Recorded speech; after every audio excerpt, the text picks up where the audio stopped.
تورات شریف میں بھی نبی پاک علیہ الصلوۃ والسلام کی شان بیان کی گئی۔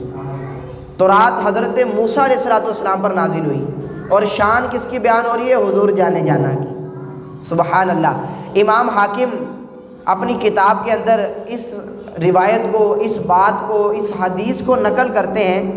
وہ کہتے ہیں کہ حدیث پاک میں کہ مسلمانوں کے جو چوتھے خلیفہ ہیں، امیر المؤمنین، مولائے مشکل کشا، شیر خدا رضی اللہ تعالیٰ عنہ، آپ کیا خوب فرماتے ہیں۔ آپ سے روایت ہے کہ ایک مرتبہ بنی اسرائیل کا شخص نبی پاک علیہ الصلوۃ والسلام کی بارگاہ میں حاضر ہوا اور عرض کرتا ہے کہ یا رسول اللہ صلی اللہ تعالیٰ علیہ وآلہ وسلم، مجھے کلمہ پڑھا کر اسلام میں داخل کر لیجیے۔ نبی پاک علیہ الصلوۃ والسلام نے اس کو کلمہ پڑھایا تو وہ دارہ اسلام میں داخل ہو گیا۔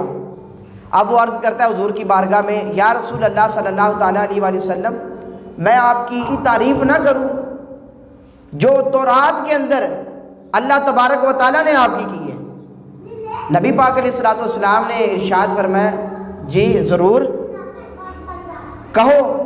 اب وہ عرض کرتا ہے تورات شریف میں آپ کی نعت یوں بیان کی گئی ہے، یوں لکھا ہے کہ محمد بن عبداللہ صلی اللہ تعالی علیہ وآلہ وسلم یہ مکہ کے اندر تشریف لے کر آئیں گے۔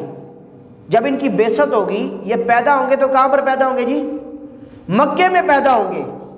تو یہ تورات کے اندر ہی بتا دیا تھا۔ اور دیکھ لیں کہ نبی پاک علیہ الصلوۃ والسلام کی ولادت کہاں پر ہوئی؟ مکے میں ہوئی۔ پھر آگے ارشاد فرمایا وَمُحَاجَرَهُ بِطَيْبَةَ، اور وہ مکے سے ہجرت کریں گے طیبہ کی طرف۔ اور تیسری چیز ارشاد فرمائی وَمُلْكُهُ بِشَامٍ، جو ملک شام ہوگا وہ ان کا مقام بادشاہت ہوگا، یعنی وہ جو جگہ ہے ساری وہ نبی پاک علیہ الصلوۃ والسلام کی وہاں پر بادشاہت ہوگی۔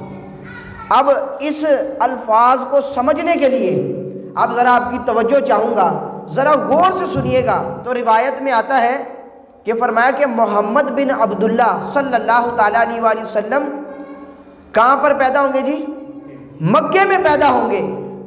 اور فرمایا کہ ہجرت کہاں پر کریں گے؟ مدینے کی طرف ہجرت کریں گے۔ آپ نے مکے سے مدینے کی طرف ہجرت کی۔ اب ارشاد فرمایا وَمُلْكُهُ بِشَامٍ، اور بادشاہت کہاں کی ملے گی؟ مالک کہاں کے ہوں گے؟ ملک شام کے۔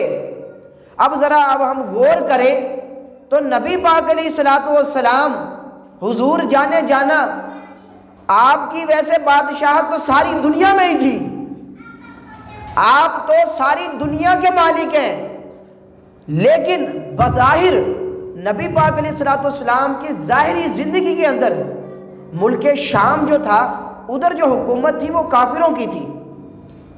اب جو وہ بنی اسرائیل کا شخص آیا تھا، اس نے تو کہا تھا کہ اللہ تبارک و تعالیٰ نے تورات کے اندر یہ ذکر فرمایا ہے مُلْكُهُ بِشَامٍ، اور اس کی ملکیت بادشاہت آپ کے پاس ہوگی۔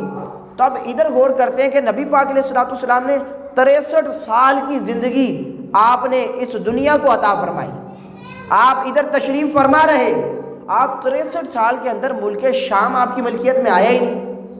تو وہ بنی اسرائیل کے شخص نے یہ کیوں کہا کہ آپ کے پاس ملکیت ہوگی ملک شام کی؟ تو جب ہم ذرا غور کریں، تاریخ کی طرف نظر اٹھائیں، تو ہم دیکھتے ہیں کہ نبی پاک علیہ الصلوۃ والسلام کے ظاہری وصال کے بعد جب آپ نے پردہ فرمایا تو اس کے بعد اسلام کے پہلے خلیفہ حضرت سیدنا صدیق اکبر رضی اللہ تعالیٰ عنہ تو وہ خلیفہ بنے، اور جو ان کا دارالخلافت رہا وہ مدینہ ہی تھا۔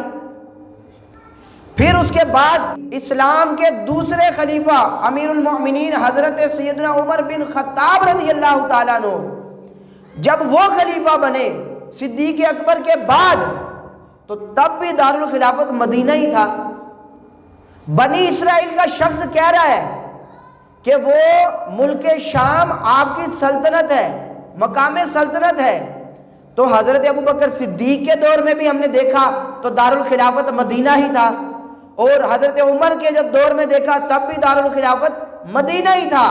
پھر اسلام کے تیسرے خلیفہ کی باری آئی حضرت سیدنا عثمان غنی رضی اللہ تعالیٰ عنہ آپ خلیفہ بنے تیسرے، تو آپ کے دور میں بھی جو دارالخلافت تھی وہ کیا تھی جی؟ مدینہ ہی تھا۔ اب چوتھے نمبر پر اسلام کے چوتھے خلیفہ حضرت سیدنا علی المرتضیٰ رضی اللہ تعالیٰ عنہ، جب آپ کی خلافت آئی تو تب دارالخلافت کوفہ بنا۔ جب حضرت حسن رضی اللہ تعالیٰ عنہ کی خلافت آئی، جو آپ نے اپنے والد محترم حضرت علی المرتضیٰ رضی اللہ تعالیٰ عنہ کی خلافت کو مکمل کیا، تب بھی دارالخلافت کوفہ ہی تھا۔